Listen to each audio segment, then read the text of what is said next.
말씀 같이 나누도록 하겠습니다. 한때 한국에서 전원주택 붐이 일었었죠. 2000년도 초반쯤이 아닌가 싶어요. 그때 단가는 저렴하면서도 공사 기간을 좀 단축시킬 수 있는 샌드위치 판넬이라는 그런 것들이 있었죠. 그리고 샌드위치 판넬로 시공한 전원주택들을 그 당시에 좀 많이 볼 수 있었어요. 그냥 짓는 집보다도 더 빨리, 그냥 2-3달이면 뚝딱 집을 짓는 그런 집이었죠. 이런 거였습니다. PPT를 준비했는데 아마 기억하실 거예요. 샌드위치 패널은 겉판 그 2장 사이에 그 안에 이제 단열재가 있는 거죠. 물론 초기에는 인화성의 문제도 있고 결로나 통풍의 문제도 있어가지고 단점들이 있었는데, 그러나 요즘은 건설 자재나 시공법도 많이 좋아져가지고 이전보다 개선이 많이 되어서 사용되어진다고 해요. 오늘 우리가 본 성경 본문 자세히 보면은요, 이것도 샌드위치 구조입니다. 샌드위치. 지금 보면 안 될 것 같은데 우리 아직 점심을 못 먹어서 빵 2개 사이에 맛있는 속이 차 있죠. 오늘 마가복음 11장 성경학자들은 이 본문을 마가의 샌드위치 구조라고 합니다.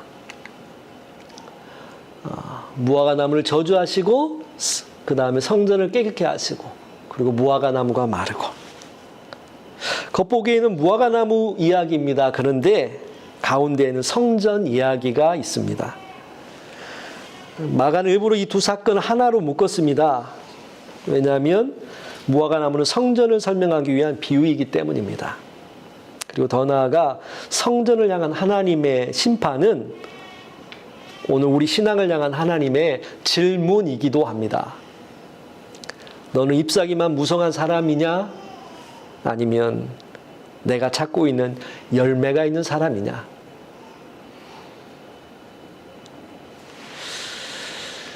오늘 본문 마가복음 11장 12절부터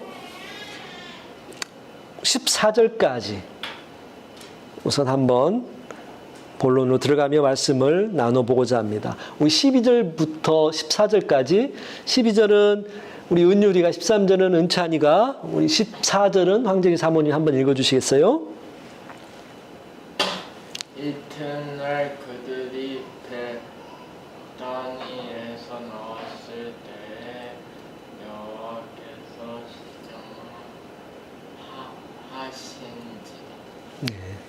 멀리서 잎사귀 있는 한 무화과 나무를 보시고 그 나무에 무엇이 있을까 하여 가셨더니 가져보신즉 잎사귀 위에 아무것도 없었더라. 이는 무화과의 때가 아님이라. 예수께서 나무에게 말씀하여 이르시되 이제부터 영원토록 사람이 내게서 열매를 따 먹지 못하리라 하시니 제자들이 이를 듣더라. 네, 감사합니다. 예수님께서 시장하셨습니다. 즉 배가 고프셨습니다. 멀리서 잎이 무성한 무화과 나무를 그리고 보셨습니다. 가까이 가셨어요. 그런데 살펴봤더니 열매가 없습니다. 13절, 무화과의 때가 아님이라. 많은 사람들이 질문합니다. 열매 맺는 철도 아닌데 왜 저주하셨을까? 바로 이것이 핵심입니다. 마가는 일부러 무화과의 때가 아니다라고 기록합니다. 이 말은 이게 농업을 설명하는 것이 아니라 예수님의 말씀하신 비유, 상징을 읽으라는 신호입니다. 중동의 무화과는 우리 무화과는 조금 다르다고 해요. 이스라엘을 비롯한 팔레스타인 지방은 우리나라처럼 1년에 한 번만 열매를 맺지 않고 긴 여름 때문에 4월에서 10월까지 여러 차례 열매가 열린다고 그래요. 농경학적으로 잎보다 먼저 혹은 거의 동시에 작은 열매가 우리 화면에 보시는 것처럼 열리는데요. 이 작은 열매를 히브리 말로 파게라고 합니다. 파게. 이 파게는 처음 이제 열리는 열매인데 상품성은 없다고 그래요. 상품성은 없고 저는 우리 집사님 아는 분인 줄 알고. 상품성은 없고 크지도 않고 맛도 아주 달지도 않은 그냥 그런 거라고 해요. 그러나 여행자들이 지나가면서 배고플 때 간식처럼 쉽게 따먹을 수 있는, 또 배고픈 이웃들이, 아이들이 따먹을 수 있는 그런 것이었습니다. 파게. 당시 유대 율법에서도 길가 열매는 굶주린 사람들이 먹는 것을 허락했습니다. 그것은 절도가 아니었어요. 신명기 13장에 그 부분에 대해서 언급하고 있는데요. 이 파게라는 것을 처음 열렸을 때 따줘야 두 번째 본격적으로 크고 무성한 무화과 열매가 열린다고 합니다. 그런 의미에서 4월경 우리가 짐작할 수 있는데요. 오늘 본문과 평행 본문인 요한복음 2장 13절에서는 6월절이 가까운 날로 이것을 이야기합니다. 즉 6월절 날로 치면, 오늘날로 치면 3월 말에서 4월 중순 정도 되는데요. 이 첫 열매가 열리는 이 시기에 잎이 무성하다. 그러면 반드시 이 파게라는 작은 열매도, 무화과 열매도 있어야 되었던 것이죠. 이것조차 없다면 그 나무는 그 해 내내 좋은 열매를 기대할 수 없는 나무였습니다. 오늘 본문에서 예수님께서는 큰 열매를 찾으신 게 아니었습니다. 작은 열매. 작은 열매. 맛있고 아주 당도 높은 커다란 무화과를 찾으신 게 아닌 작은 처음 열매를 찾으셨습니다. 그런데 그것조차 없는 것을 예수님이 보셨던 것입니다. 그렇습니다. 하나님은 엄청난 것을 요구하지 않으십니다. 우리는 때로 나는 아직 준비되지 않았습니다. 좀 더 성공하면, 좀 더 돈을 벌면, 좀 더 시간적 여유가 있으면 그때 하나님 앞에 헌신하고 그때 하나님 앞에 드리겠다라고 생각합니다. 그러나 하나님은 처음 열리는 작은 열매, 그것을 찾으셨습니다. 그리고 찾고 계십니다. 작은 순종, 작은 감사, 작은 섬김, 작은 사랑, 작은 헌신. 하나님은 그것을 기뻐하십니다. 하나님은 그것을 기뻐하세요. 우리가 오병이어에 대해서 성경에서 우리가 살펴볼 수 있죠. 오병이어의 기적, 한 소년의 이야기. 소년이 도시락을 내놓았고 보리떡 5개와 물고기 2마리로 5,000명의 성인만 되는 어른들이 먹었던 이야기를 우리는 잘 압니다. 그 아이에게 이 오병이어는 전부였습니다. 그러나 예수님께 드렸던 것을 봅니다. 예수님은 큰 것을 요구하지 않으셨습니다. 드릴 수 있는 마음을 보셨습니다. 그리고 그것을 가지고 많은 사람들이 배불리 먹을 수 있도록 기적을 행하셨던 것이죠. 오늘도 예수님은 우리에게 거대한 열매를 요구하지 않으십니다. 작지만 너에게 있는 것을 내게 줄 수 있느냐? 그것을 우리에게 물으십니다. 하나님이 나에게 원하시는 것, 비록 작을지라도 하나님이 원하실 때 드릴 수 있는 사람이 된다면 얼마나 좋을까요? 나의 것 비록 작을지라도 하나님이 원하시면 기꺼이 드릴 수 있는 그런 복된 하나님의 사람들이 되시길 축복합니다. 우리 두 번째로 우리 15절부터 19절까지 우리 한번 이어서 보도록 하겠습니다. 15절은 우리 김현정 집사님, 16절은 우리 최진수 집사님, 우리 부탁 한번 드리겠습니다. 그들이 예루살렘에 들어가니라. 예수께서 성전에 들어가사 성전 안에서 매매하는 자들을 내쫓으시며 돈 바꾸는 자들의 상과 비둘기 파는 자들의 의자를 불러 엎으시며 아무나 물건을 가지고 성전 안으로 지나다님을 허락하지 아니하시고. 네, 우리 구경희 집사님이랑 그 다음 절은 이상구 집사님 부탁드려요. 이에 가르쳐 이르시되 기록된 바 내 집은 만민이 기도하는 집이라 칭함을 받으리라고 하지 아니하였느냐. 너희는 강도의 소굴을 만들었도다 하시매. 대제사장들과 서기관들이 듣고 예수를 어떻게 죽일까 하고 꾀하니 이는 무리가 다 그의 교훈을 놀랍게 여김으로 그를 두려워함이라. 네, 19절 우리 예진이가 한번 읽어줄래요? 네. 그리고 날이 저물매 그들이 성 밖으로 나가리라. 네, 감사합니다. 이제 마가는요, 무화과나무 이야기를 멈춥니다. 그리고 갑자기 성전으로 들어갑니다. 이것이 샌드위치 구조이지요. 무화과나무를 이해하려면 이 가운데를 봐야 합니다. 예수님께서 성전에 들어가십니다. 갔더니 돈 바꾸는 사람들, 비둘기 파는 사람, 양을 팔고 소를 팔고 그런 사람들이 가득 있습니다. 그때 예수님께서 상을 뒤엎으십니다. 그리고 많은 사람들은 단순히 장사에서 화냈다고 생각합니다. 그러나 거기에는 훨씬 더 큰 이유가 있었습니다. 예루살렘 성전은 안쪽으로 갈수록 거룩한 구역이 됩니다. 저 밑에 PPT 보시면 이방인의 뜰이라는 곳이 있죠. 그리고 저 안쪽에 들어가면 여인의 뜰이 있습니다. 그리고 그 안쪽으로 더 가면 이스라엘인의 뜰이 있습니다. 그리고 좀 더 가면 사제의 뜰이 있는데 가장 바깥이 이방인의 뜰이라는 곳입니다. 여기는 하나님을 믿고 싶어하는 모든 민족들이 기도할 수 있는 유일한 공간이었어요. 그런데 대제사장들은 그곳을 시장으로 만들어 버렸어요. 소를 팔고 양을 팔고 비둘기 팔고 환전할 수 있는 곳을 만들고, 원래 그곳은 장사하는 곳이 아니라 기도하는 곳이었습니다. 그런데 기도할 공간을 빼앗아 버린 것입니다. 그래서 예수님이 이사야서 56장 7절을 인용하신 거예요. 내 집은 만민이 기도하는 집이다. 그리고 예레미야 7장 11절을 인용하신 거예요. 강도의 소굴을 만들었도다. 문제는 장사가 아니었어요. 예배가 사라졌다는 것이었어요. 당시 멀리서 온 사람들이 제사 지내기 위해서 짐승을 멀리서부터 가져올 수는 없잖아요. 그러다 보니까 이제 돈을 가져와서 제사 드리기 위해 제물을 사기 위해서 물론 필요하기도 했겠지만 그것들이 점점점 잘못된 방향으로 가서 종교 지도자들, 관리들과 이 상인들이 결탁을 한 거예요.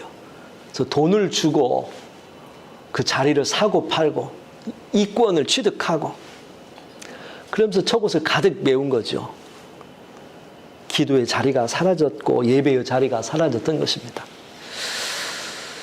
비록 성전은 화려했습니다. 웅장했고 제사는 계속되었습니다. 제사장은 많았습니다.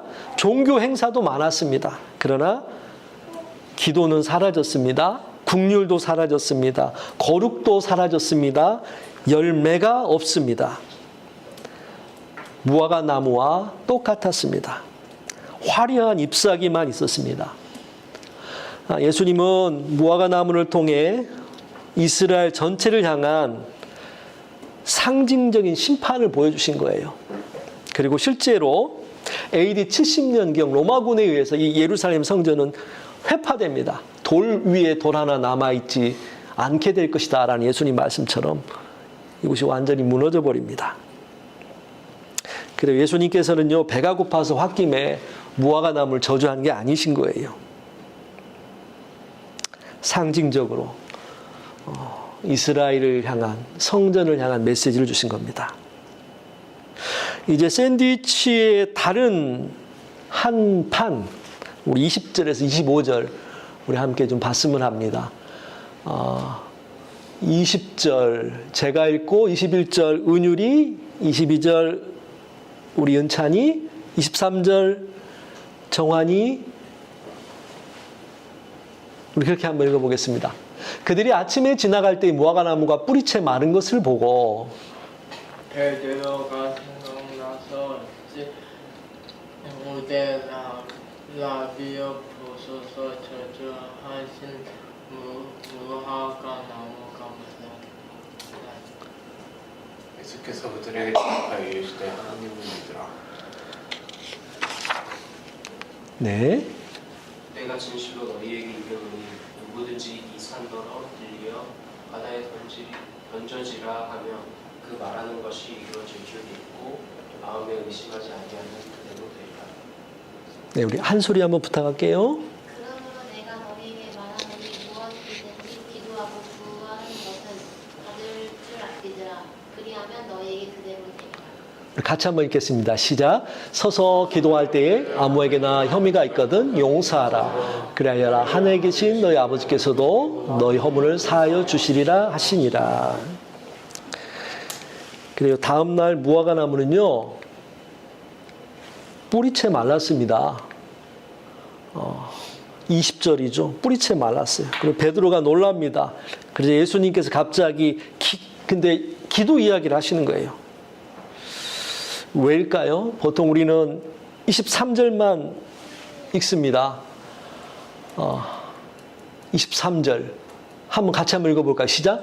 내가 진실로 너에게 이르노니 누구든지 이 산더러 들리어 바다에 던져지라 하며 그 말하는 것이 이루어질 줄 믿고 마음에 의심하지 아니하면 그대로 되리라. 이 산더러 들려 바다에 던져지라. 당시 유대 사회에서는요, 산을 옮긴다라는 말은 하나님만 할 수 있는 일이다라고 보았어요. 불가능한 일을 가능하게 만든다라는 그런 관용어처럼 쓰였던 표현이에요. 근데 예수님은 그 말씀을 하시는 거예요. 그러면서 믿음의 능력을 말씀하십니다. 그러나 이 말씀은 무화과 나무와 성전 이야기 속에서 나온 말씀입니다. 즉 열매 없는 종교를 버리고 살아있는 믿음으로 기도하라는 말씀입니다. 우리는 24절 암송을 많이 하죠. 무엇이든지 기도하고 구하는 것은 받은 줄로 믿으라. 그리하면 너에게 그대로 되리라. 그런데 예수님은 바로 이어서 25절 말씀을 하시네요. 서서 기도할 때에 아무에게나 혐의가 있거든 어떻게 하라? 용서하라, 용서하라, 용서하라. 한편은 조금 놀랍고 의외이기도 합니다. 기도의 첫 번째 조건은 자세히 보면 믿음인 것 같은데 믿음보다도 용서라는 겁니다. 기도의 첫 번째 조건은 용서라는 거예요. 왜일까요? 용서하지 않는 마음은 하나님과 사람 사이를 막기 때문입니다. 기도는 하나님과의 관계입니다. 용서는 사람과의 관계입니다. 관계가 막혀 있는데 기도만 잘할 수는 없습니다. 예수님 먼저 용서하라고 하십니다. 그리고 기도하라고 하시는 거죠.